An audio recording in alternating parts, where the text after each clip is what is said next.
ಕಳೆದ ರಾತ್ರಿ ನಡೆದಂತಹ ಗ್ರೇಟ್ ರಾಬರಿಯ ಸ್ಟೋರಿ ಇದು.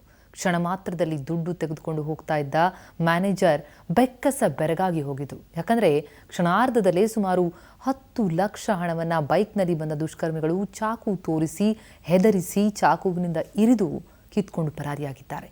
ಇದೇನಿದು ಕಥೆ ನೋಡೋಣ ಬನ್ನಿ. ಸಿಲಿಕಾನ್ ಸಿಟಿಯಲ್ಲಿ ಭಯಾನಕ ರಾಬರಿ.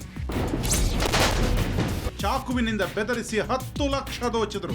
ಬರೋಬ್ಬರಿ 10 ಲಕ್ಷ ಹಣ ತೆಗೆದುಕೊಂಡು ಹೋಗ್ತಿದ್ದ ಸ್ಟೀಲ್ ಶಾಪ್ ಮ್ಯಾನೇಜರ್ ರಮೇಶ್ ಅನ್ನೋರನ್ನ ಅಡ್ಡಗಟ್ಟಿದ ದುಷ್ಕರ್ಮಿಗಳು ಹಣ ಕಿತ್ಕೊಂಡು ಪರಾರಿಯಾಗಿದ್ದಾರೆ. ಹೊಸಗುಡ್ಡದ ಹಳ್ಳಿಯ ರಂಗನಾಥ್ ಕಾಲೋನಿಯ ಸ್ಟೀಲ್ ಶಾಪ್ ವ್ಯಾಪಾರಿ ದೀಪಕ್ ಜೈನ್ ಕೆಲವು ದಿನಗಳಿಂದ ಪೇಮೆಂಟ್ ಕಲೆಕ್ಟ್ ಮಾಡಿರಲಿಲ್ಲ. ಇವತ್ತು ಶಾಪ್ ಮ್ಯಾನೇಜರ್ ರಮೇಶ್ಗೆ ಹೇಳಿ ನಗರಪೇಟೆ ಸುತ್ತಲಿನ ಅಂಗಡಿಗಳಲ್ಲಿ ಸುಮಾರು 10,30,000 ಪೇಮೆಂಟ್ ಕಲೆಕ್ಟ್ ಮಾಡಿಸಿದ್ರು. ರಮೇಶ್ ಹಣ ತೆಗೆದುಕೊಂಡು ಆಕ್ಟಿವಾ ಬೈಕ್ ನ ಡಿಕ್ಕಿಯಲ್ಲಿ ಬ್ಯಾಗ್ ಇಟ್ಕೊಂಡು ಬರ್ತಾ ಇದ್ದದನ್ನ ಕಾಯ್ತಿದ್ದ ದುಷ್ಕರ್ಮಿಗಳು ಫಾಲೋ ಮಾಡಿ ಮೈಸೂರು ಫ್ಲೈಓವರ್ ಸಮೀಪ 4 ಚೋರರು ಚಾಕು ತೋರಿಸಿ ಹೆದರಿಸಿದ್ದಾರೆ. ನಂತರ ರಮೇಶ್ಗೆ ಇರಿದು 10 ಲಕ್ಷ ಇದ್ದ ಬ್ಯಾಗ್ ಕಿತ್ಕೊಂಡ ಖದೀಮರು ಪರಾರಿಯಾಗಿದ್ದಾರೆ.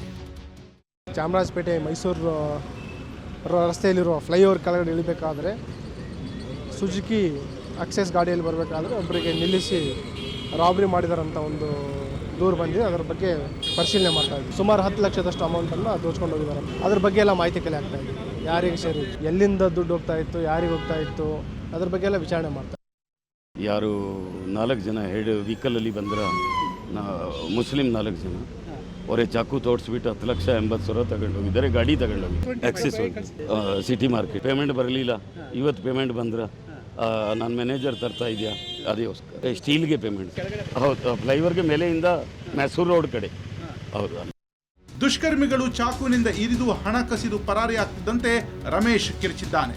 ನಂತರ ಸ್ಥಳೀಯರ ಸಹಾಯದಿಂದ ಖಾಸಗಿ ಆಸ್ಪತ್ರೆಗೆ ದಾಖಲಿಸಲಾಗಿದೆ. ಸದ್ಯ ಕೇಸ್ ಬುಕ್ ಮಾಡಿಕೊಂಡಿರುವ ಚಾಮರಾಜಪೇಟೆ ಪೊಲೀಸರು ಘಟನೆಯ ಬಗ್ಗೆ ಮಾಹಿತಿ ಸಂಗ್ರಹಿಸಿ ಆರೋಪಿಗಳ ಪತ್ತೆಗಾಗಿ ಬಲೆ ಬೀಸಿದ್ದಾರೆ. ಬೆಂಗಳೂರಿನಿಂದ ಚೇತನ್, ಕ್ರೈಮ್ ಬ್ಯೂರೋ, ಸುವರ್ಣ ನ್ಯೂಸ್.